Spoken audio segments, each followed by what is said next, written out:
The last thing you must know in order to successfully transition your dental practice is you must prepare for the possible pitfalls of the transition. There's a long laundry list of things that can cause a transition to fail. Several of them are having no written expectation or philosophy from the beginning. As I've said in a prior video, having no written contract from the beginning. There's a presumption that everybody gets along in every office all the time. Many times the senior doctor's ego gets in the way because patients find that the new doctor might be better, smarter, and faster than he or she is, and the patients like the new doctor better. You need to be ready for that. There's a real lack of flexibility on the part of the senior doctor and the staff towards the new doctor. There's also a lack of access to the staff, the facility, and the patients. All of these things can cause the practice to drag and not make financial headway during the transition process. The trial partner, how can they cause the transition to fail? Well, first of all, by ignoring the practice guidelines. They have a lack of willingness to accept advice from the senior doctor or constructive criticism from anyone. Since they are not experienced, they usually have unrealistic expectations. And finally, they're not committed to devoting every waking moment of their life to building the practice. This is a big one because if the late career doctor or exiting doctor's spouse thinks that he is helping a deadbeat, believe me, there'll be trouble in paradise. You have to understand the younger doctor. Who is it that's coming to work for you? Well, they want to invest in their future, but they're not sure how to do it.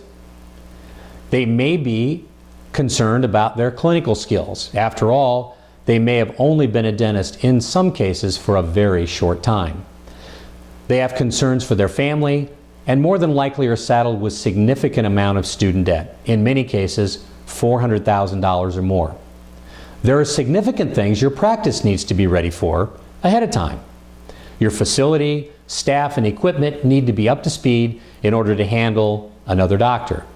You must have a significant supply of new patients from internal and external marketing. If they are going to perform different dental procedures, you need to prepare financially for these procedures. Your staff needs to be ready and willing and committed to bringing in the new trial partner, which can, in most cases, and will cause significant problems. You must have goals as to what the overhead of the practice should be once the new partner comes aboard. You have to set significant production goals for everyone in the practice to meet in order to have the gross revenue so that the junior partner can focus on achieving those goals in order to become financially secure so they can buy the practice. I recommend practice management come in prior to the transition starting and focus on getting the business of dentistry running like a Swiss watch, not a Swiss car. Think about it. Great athletes have great coaches. Why? Because they know that great coaches can make them just a little bit better. In a dental practice, this could mean, this just a little bit better, of a 10 to 20% better annually and can equal an additional $100,000 to $200,000 of net income to the practice.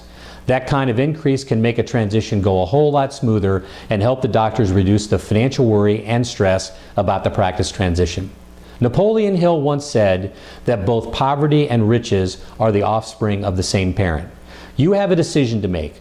Do you attempt to transition your practice as a do-it-yourselfer, or do you accept Equity in Dentistry as your guide, mentor, and coach who will help you avoid one disaster and pitfall after another when you transition your practice? Every year, 8,760 hours pass through our lives. About 1/3 of those are spent and consumed by work, and lots of times unproductive and unsatisfying work. 1/3 by sleeping, and another third by discretionary things like family, eaten up by running errands, mowing the lawn, watching TV, sometimes when there's not much very good on. The question is, when do you have the time to design and implement the proven processes that undoubtedly, if done right, will reward you financially in a way you could not imagine?